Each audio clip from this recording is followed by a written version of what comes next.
Technology is a complex and volatile industry.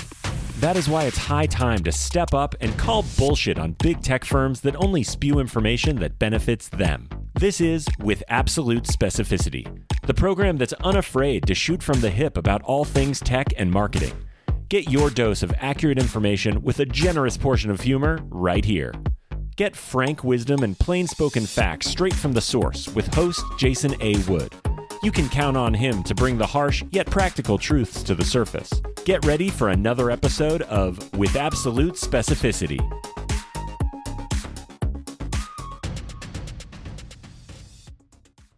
What's going on, everybody? Welcome to another episode of Specificity's podcast, With Absolute Specificity. I'm your host, Jason Wood. As always, we're doing shit on purpose. Man, I got a couple special guests. I should have done this in the beginning, and I didn't do it. But I brought on our Director of Client Success, Brittany Crawford, and our Director of Digital Strategy, Mitch Frisbie. Now, I'm going to tell you a little bit about both these guys.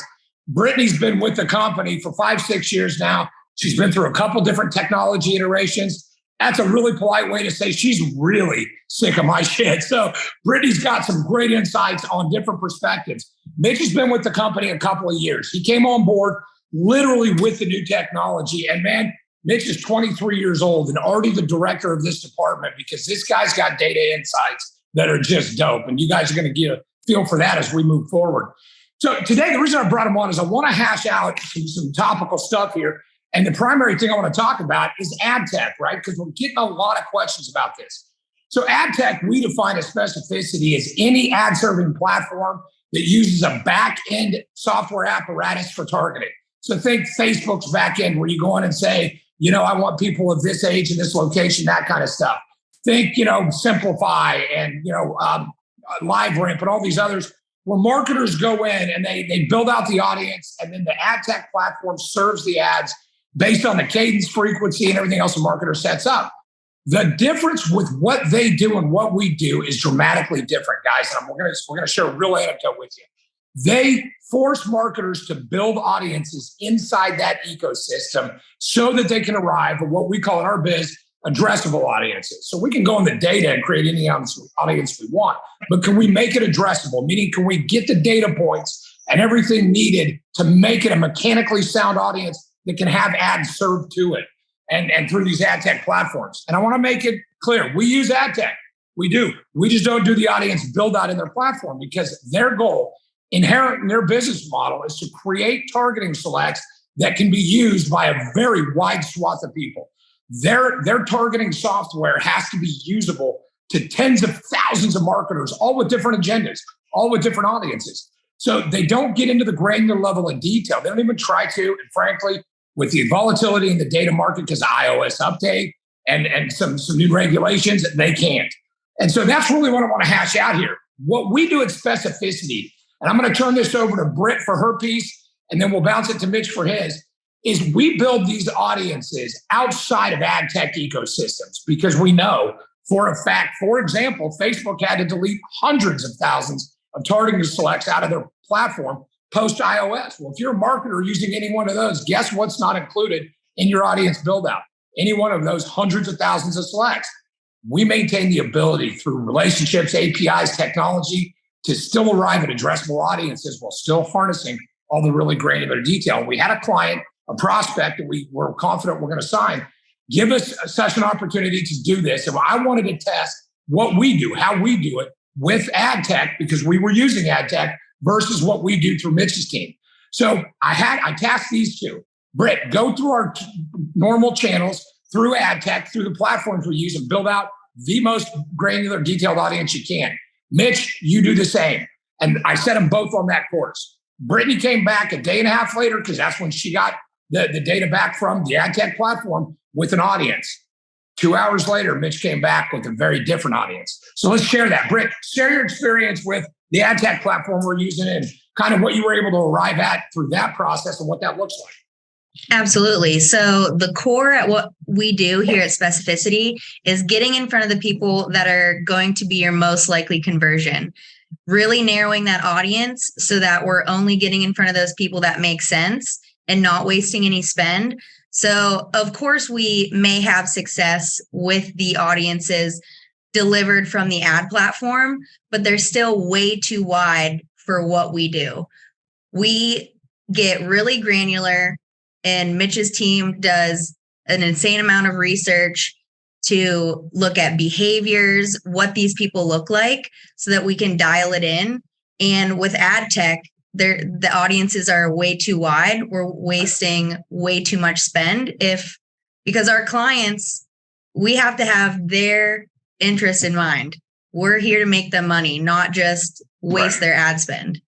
So what you're really saying from the client-facing perspective is that, and Mitch will get into the detail here of what we're talking about in a second, what we're really telling clients, what we're really illuminating and providing to clients is not just an audience that can convert, but it's the lack of wasted spend in audiences and bigger nets to get at that audience. So to be clear, tech has some overlap. They can hit some of the audience we can hit too.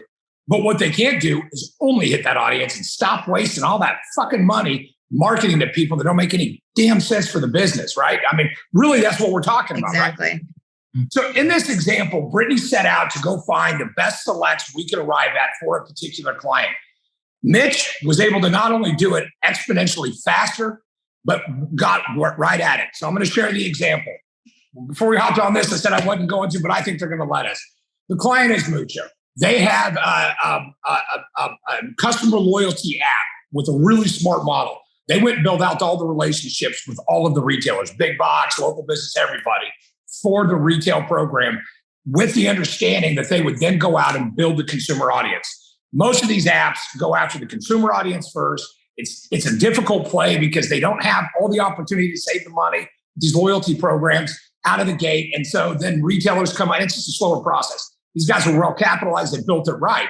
But what they really wanted to identify were the high frequency spender with a little higher or elevated spend level in certain retail locations. So we picked a market and we picked grocery stores. That's an audience of people that spend, $100, $200, $300 every single week, and also spend in another one of their swath of retailers as well. It's kind of a dual pronged thing.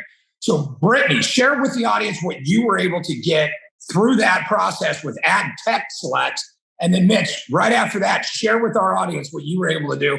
And I might add, quite a bit faster. Yeah, so it was very generic, just people that visit those stores. We couldn't see how often they visit those stores, what their income level looks like, and what they're spending, because there's a difference between the people that are going to use the saving apps and the people that aren't. So just targeting the people at those stores doesn't really make sense. And they tried getting a little more granular, just adding child present, since we know they are going to be spending more money at the grocery store. But that still just was not narrow enough for us. Sure. Mitch, what'd you come up with? So to add on to what Britt was saying, another select. We're smiling, by the way, because we're all geeks. We love this. This is what we are. Go ahead, Mitch. Yeah. Well, to add on to what Britt was just going over, one thing that almost aggravated me a little bit was a select that they threw in, which was an interest of cooking and food, which, doesn't necessarily mean you're spending any amount of money at a grocery store.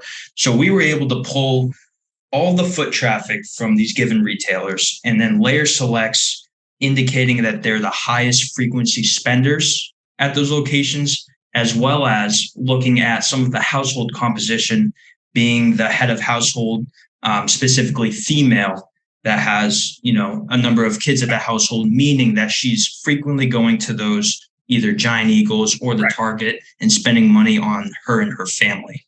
So okay, that's let me pause for our audience right here, because this is like English to you and it's Spanish to a lot of people. What Mitch is saying is what we do that everybody else did is identify people that go to the freaking grocery store. Okay, and that's like the best geolocated audience you're going to get. What Mitch is saying is we leverage contextual data later and take that big audience, everybody that went to the particular grocery store in a particular market with multiple locations. That's the audience that Brittany was able to arrive at with AdTech. That's the audience Mitch just started with. From there, we layered selects of frequency of visit. Then we layered a select of spend level. So for a client like Mucho, now think about this in application to your own business, everyone. If you're going after an ad spend, you're not going to capitalize everybody. That spend would be enormous. So who do you want to focus that ad spend? With what Mitch just said, and we're going to keep going here because it gets even more refined. We've already said we're going to take the swath of this audience that frequents it every week, and we're going to eliminate from that audience everybody not spending a profitable amount of money to make the ad spend worth our client's time. So if you're not spending X amount of bucks per transaction, the cost per acquisition rises above the revenue for the client, and that's a bad audience. But other companies are going, look at all the conversions, and they just don't understand those conversions are actually costing money.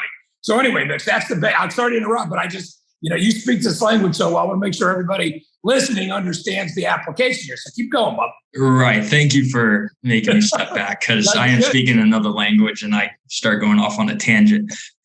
But to dig deeper into that audience, we were starting to look at selects indicating that these shoppers have either rewards programs or even coupon apps on their phone indicating that they're that coupon shopper. They're already at a higher likelihood to sign up for a rewards program like this. So we already know this audience is spending X amount of money.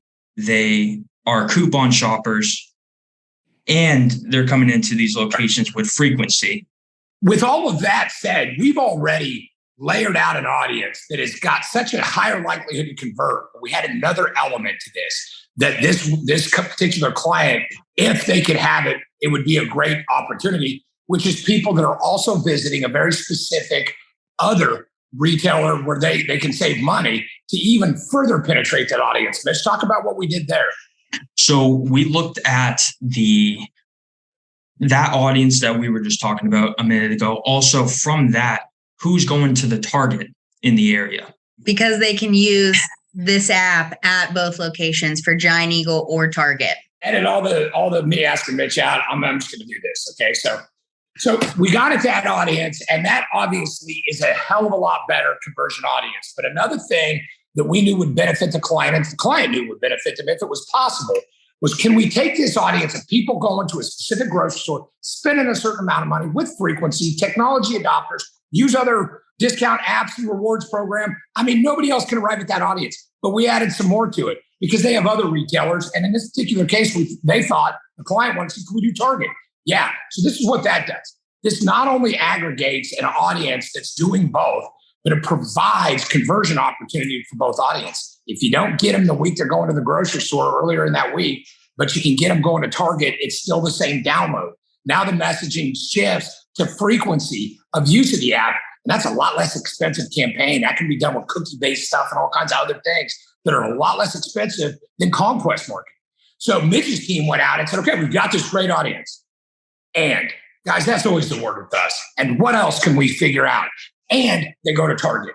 And now we can take the chunk of that audience that goes here and drive ancillary additional conversions with a marketing budget that would have otherwise been siloed out specifically for that audience of people we've already talked to them about saving money at Giant Eagle, which is the grocery store in the market we're talking about. Now we're saying, hey, remember we were talking about Giant Eagle? You missed that opportunity, but you're in Target. Here's another opportunity. Or you're going to Target likely in the next week. Here's another opportunity. So we layered all those other things. How often do they go to Target? When they go to Target, are they spending the right amount of money? So even the ancillary audience had contextual data layering to make sure it was the right audience. So let's back this up and look at what we've accomplished here.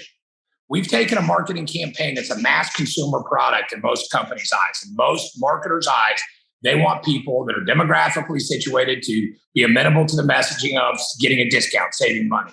But man, that's so surface level. You waste 75% of your ad spend. If you get people that aren't technology adopters, aren't app users, aren't all of those things, and if they're not spending enough money per transaction to make it a profitable conversion, the hell's the point of that, right? So Britt, when you're talking to this client, and I know we have a call this afternoon with them, these are the kinds of things that they give a shit about, right?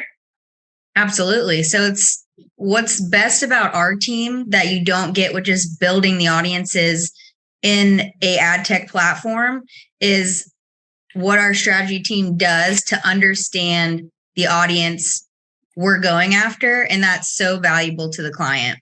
Yeah. I think a great way to summarize this, for the layman out there, or for even the digital marketer that maybe hasn't ventured into the emerging tech data space that we're in, is to explain it this way. if you could take the ideal audience you're capable of building and start adding the word and. So it's this audience and this is present with them and this is present. And you're far less limited in how many and specifically what ands you can add. What does that audience look like now? And that's what we do for clients at Specificity. That's what we do. And this is how we divide it up, right? So you've got Brittany, who understands the application inside the client's campaign, how to analytically assess it and interpret the data that Mitch's team is going to go harvest. And they're going to harvest it by setting up the campaign. And on day one, we are exponentially smarter and more targeted than anybody else out there. And it's not even close. So when we say our campaigns get smarter, they already start smarter. So that's really what we're talking about, right? So the retention for Specificity is high because our clients aren't tracked or aren't delivered, rather, analytics on shit that doesn't matter, like clicks. Who gives a fuck if I drive you 10 million clicks if nobody converts? And who cares if I drive you 1 million conversions if they're not profitable, right?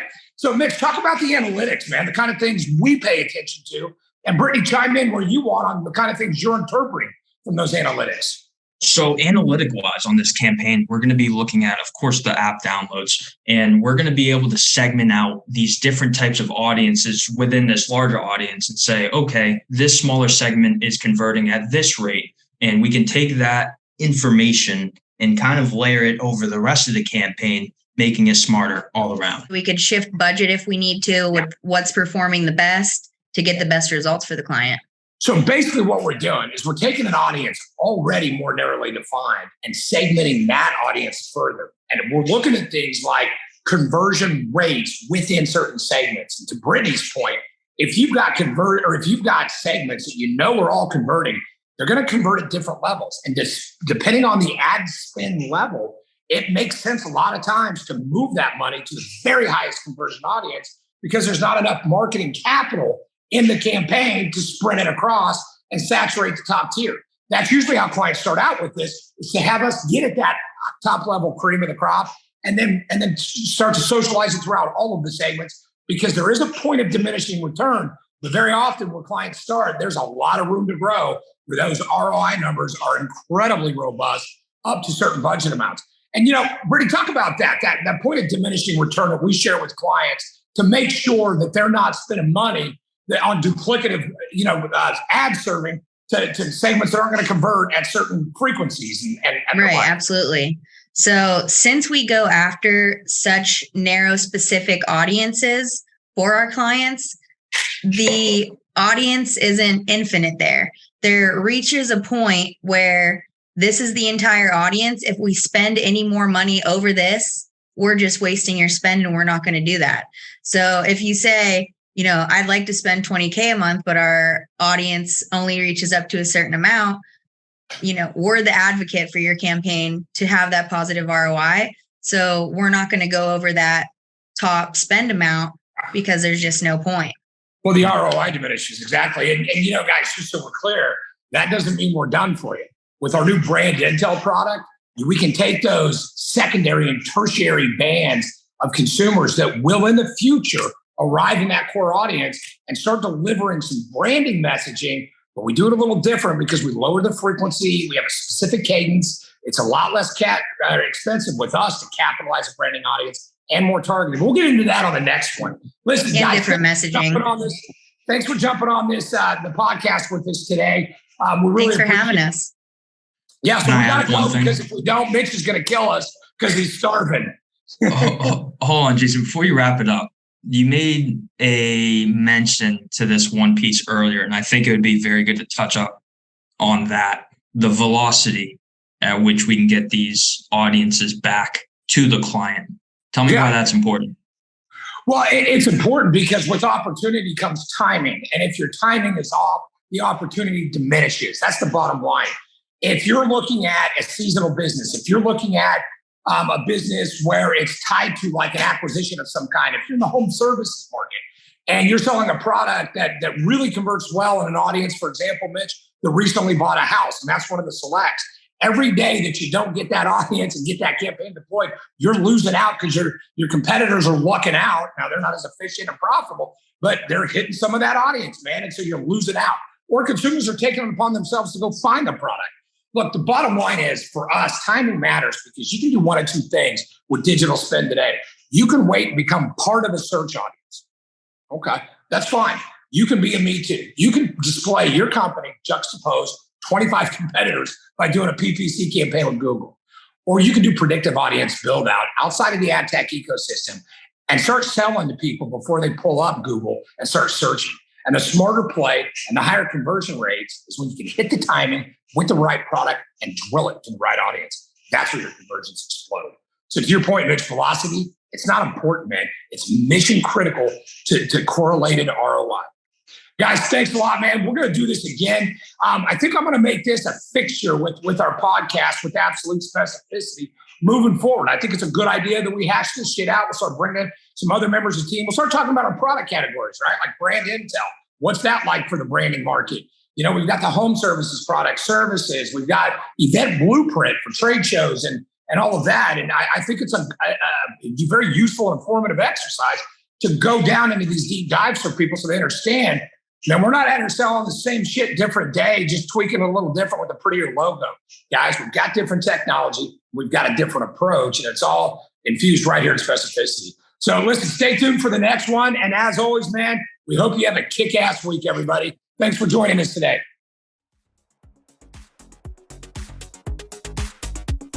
You've just listened to another episode of With Absolute Specificity.